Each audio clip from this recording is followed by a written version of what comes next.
rockin' with it.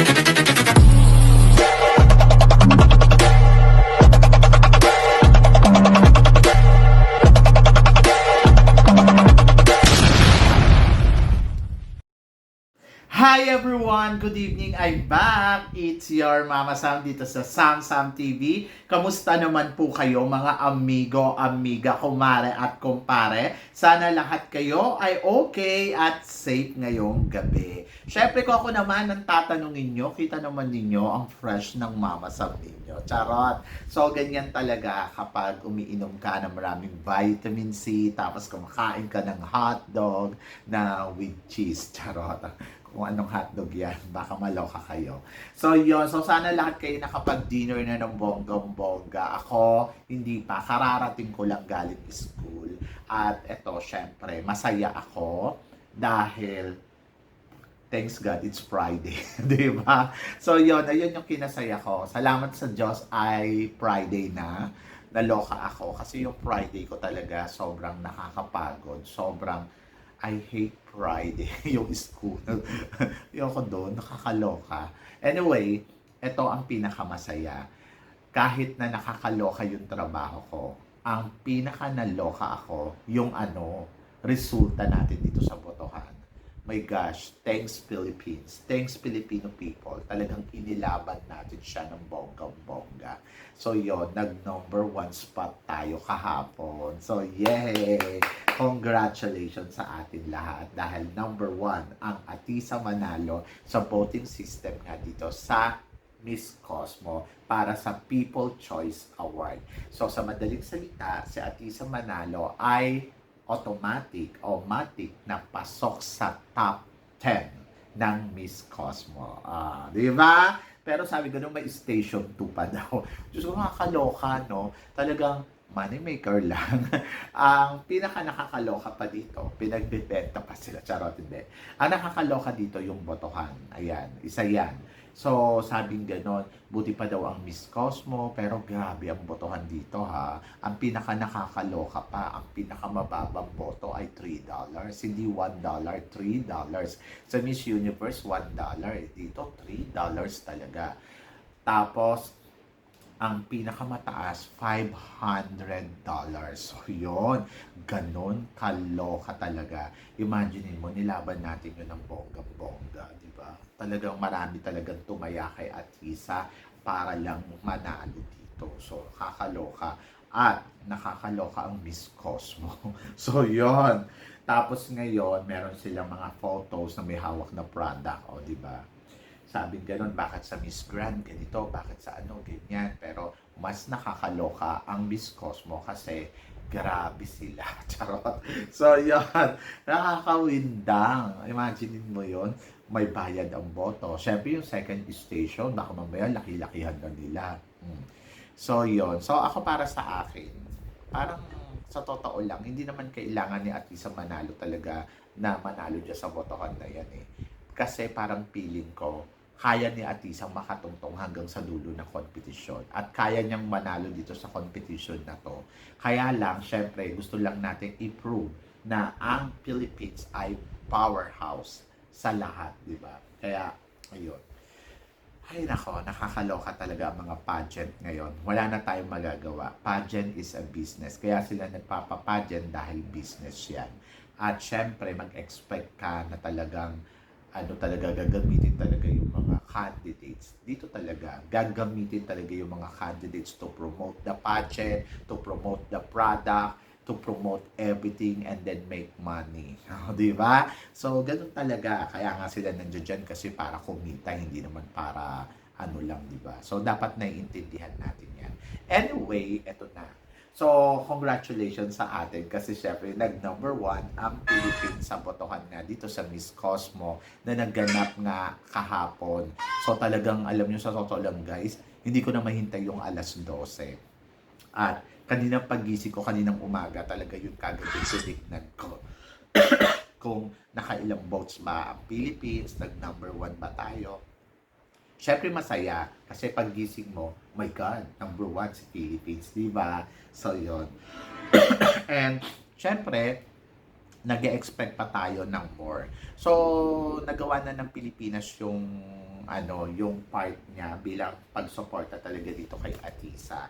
At hindi naman ako magtataka kasi marami talagang susuporta kay Atisa kasi si Atisa Manalo ang isa sa mga favorite ng mga pageant lover bukod kay Catriona Gray. Number one si Catriona, pangalawa talaga na favorite talaga ng mga pageant lover ay si Atisa Manalo. Yes, ang nag-iisang babae na laging panalo, di ba? So yon, talaga yan, kaya umasa ka talaga na ang support at yung gusto talaga ng lahat ay manalo talaga si Atisa Manalo dito. Kasi yun talaga. So, pag hindi yan pinanalo ng Cosmo, Diyos ko, wasak ang buhay ng Cosmo. At hindi na yan susuportahan. Kasi, ang dream kasi ng mga Pilipino para kay Atisa Manalo ay magkaroon ng international title holder. At ayun talaga yung gusto talaga ng mga Pilipino para kay Atisa. At kahit dito sa Miss Universe, gusto nila idalhin sa Miss Universe. Kaya lang kasi parang since nandito na nga sa Miss Cosmo, talagang bubuhos talaga yung suporta kay Atisa Manalo. At they wanted to win.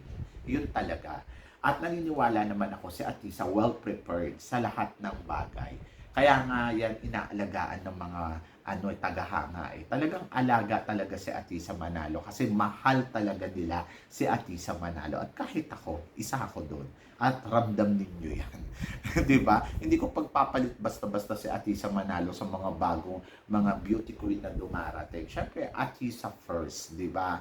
At syempre, tagal nating hiningi na lumaban si Atisa Manalo sa pageant uli, one more time. At ito nga siguro yung destiny niya.